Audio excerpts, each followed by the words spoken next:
सफल आदमी के पीछे एक औरत का हाथ होता है। हमने आपने सबने कई बार ये डायलॉग सुना है। काफ़ी हद तक ये सत्य भी है।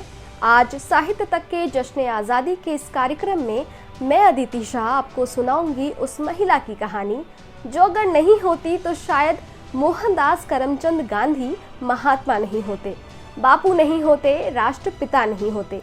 जी हाँ, आज की कहानी है महान वीरांगना और देशभक्त कस्तूर की। कस्तूर जो बाद में लोगों के लिए उनकी बा यानी माँ बन गई।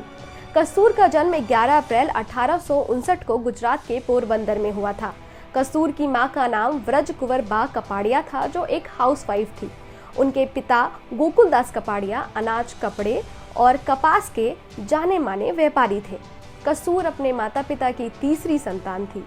कस्तूर के पिता और गांधी जी के पिता करमचंद गांधी अच्छे दोस्त थे। दोनों दोस्तों ने अपनी इस दोस्ती को रिश्तेदारी में बदलने का फैसला लिया। उस जमाने में लड़कियों की पढ़ाई लिखाई पर कुछ खास ध्यान नहीं दिया जाता था और कम उम्र में ही उनकी शादी करवा दी जाती थी। इस प्रथा को आज हम बाल विवाह कहते हैं और इसे नकारते भी हैं, पर उस जमाने में इसमें कोई अचरज की बात नहीं थी।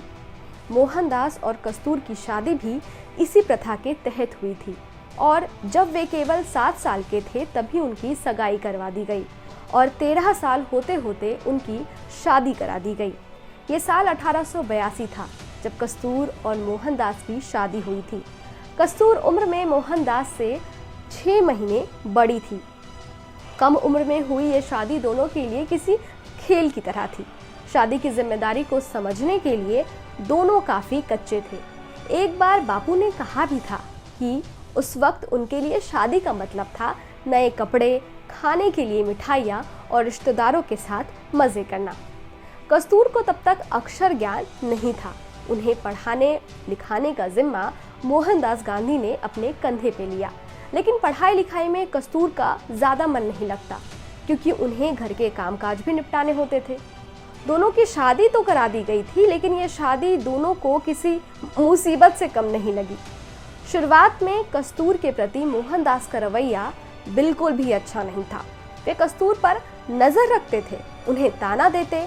कस्तूर का सजना संवरना और घर से बाहर निकलना मोहनदास करमचंद गांधी को बिल्कुल भी नहीं भाता था। मोहनदास जितना कस्तूर को कंट्रोल करने की कोशिश करते, कस्तूर उतना ही उनका विरोध किया करती। शादी के बाद मोहनदास ने अपनी पढ़ाई जारी रखी। वकालत की पढ़ाई करने के लिए 1888 में वे लंदन चले गए। उस वक्त उनकी उम्र 19 साल की थी। वहाँ उन्होंने 3 साल गुजारे और लंदन के कल्चर से काफ़ी प्रभावित हुए। कस्तूर तब तक अकेली रह रही थी। लंदन से वापस आकर भारत में गांधी जी ने वकालत करने की काफ़ी कोशिश की, लेकिन सफल नहीं हुए।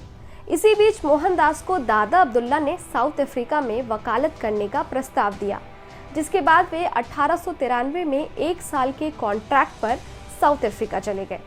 कस्तूर तब तक उनके साथ नहीं गई थी, पर साउथ अफ्रीका ने मोहनदास का जीवन बिल्कुल बदल दिया था। वे जब वहां से लौटे तब मोहनदास करमचंद गांधी के रूप में काफ़ी लोकप्रिय होने लगे थे। इस बार कस्तूरबा भी बच्चों के साथ साउथ अफ्रीका चली गई। वे गांधी जी के काम में उनका सहयोग करती और हर काम में उनकी मदद किया करती, लेकिन वहाँ कस्तूर ने अपनी आंखों के सामने अपने पति को बदलते देखा। बैरिस्टर के तौर पर महात्मा गांधी ने यूरोपियन वेशभूषा अपना ली थी।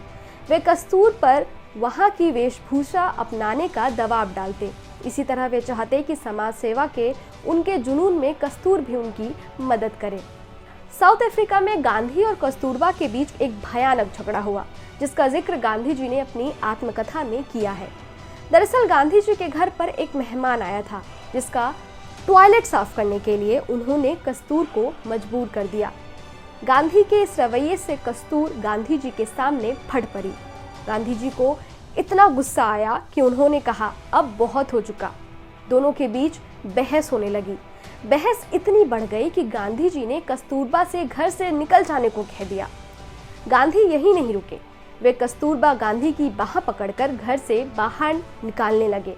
उन्होंने अपनी आत्मकथा में लिखा है कि ये ठीक उसी तरह था जैसे मुझे एक अंग्रेज अधिकारी ने ट्रेन से धक्का देकर बाहर निकाला था।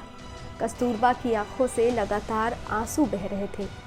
वो चिल्लाकर कह रही थी कि तुम्हें थोड़ी भी लाज शर्म नहीं है, तुम अपने आप को इतना भूल गए।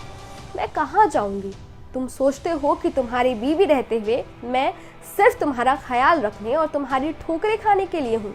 भगवान के लिए अपना व्यवहार ठीक करो और गेट को बंद कर दो। इस तरह का तमाशा मत खड़ा करो। इतना कुछ होने के बाद भी कस्तूरबा ने गांधी जी का साथ नहीं छोड़ा। बापू ने लिखा है, कस्तूरबा में असाधारण धैर्य और सहनशीलता थी, इसलिए वो हमेशा विजेता रही। अगर कस्तूरबा नहीं होती तो शायद गांधी महात्मा नहीं होते। कस्तूर अब कस्तूरबा बन चुकी थी।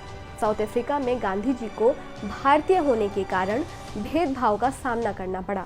1915 में कस्तूरबा महात्मा गांधी के साथ भारत लौट आईं।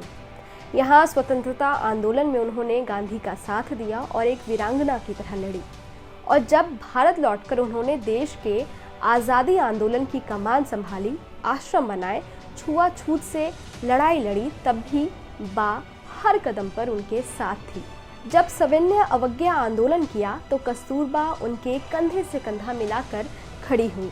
उन्होंने गांधी जी के साथ उपवास रखा और पत्नी धर्म निभाते हुए उनकी देखभाल की। यहाँ तक कि इस आंदोलन की वजह से उन्हें 3 महीने के लिए जेल तक जाना पड़ा। जेल में खाने की व्यवस्था काफ़ी खराब थी, जिसके खिलाफ भी कस्तूरबा गांधी ने आवाज़ उठाया। जिस जगह गांधी नहीं पहुंच पाते वहां बा पहुंचती और लोगों को स्वतंत्रता का पाठ पढ़ाती। कस्तूरबा न सिर्फ गांधी की देखभाल करती बल्कि आश्रमों में लोगों की भी देखभाल किया करती। बा की उपाधि उन्हें सिर्फ महात्मा गांधी की पत्नी होने के कारण नहीं मिली, बल्कि कस्तूरबा गांधी ने भी आज़ाद भारत के लिए सपना देखा था। वे जेल गईं। जेल में बंद कैदियों की दशा देखकर माँ की तरह तड़पी, बच्चों की तरह भारतीय कैदियों की देखभाल की और बा का दर्जा प्राप्त किया। भारत छोड़ो आंदोलन के दौरान जब कांग्रेस ने गांधी जी समेत सभी नेताओं को गिरफ्तार कर लिया था, तब बा ने आज़ादी की कमान संभाली और इस कमान को अपने हाथ में ली और ये तय किया कि वे खुद मुंबई के शिवाजी पार्क पर भाषण देने जाएंगी और लोगों को आज़ादी के लिए प्रेरित करेंगी। लेकिन पार्क के गेट पर ही उन्हें गिरफ्तार कर लिया गया। 2 दिन बाद उन्हें पुणे के उसी आगा खान महल में भेज दिया गया जहां बापू भी गिरफ्तार थे। उस समय बा की तबीयत ठीक नहीं थी। गिरफ्तारी के बाद उनका तबीयत बिगड़ता चला गया। आखिरकार 22 फरवरी 1944 को उनका निधन हो गया। बा सही मायनों में एक साहसी, संवेदनशील और क्रांतिकारी महिला थी। वे भारतीय नारी के त्याग और प्रेम की प्रतिमूर्ति थी। साहित्य तक देश की इस महान वीरांगना को पूरे देशवासियों की ओर से नमन करता है। शुक्रिया।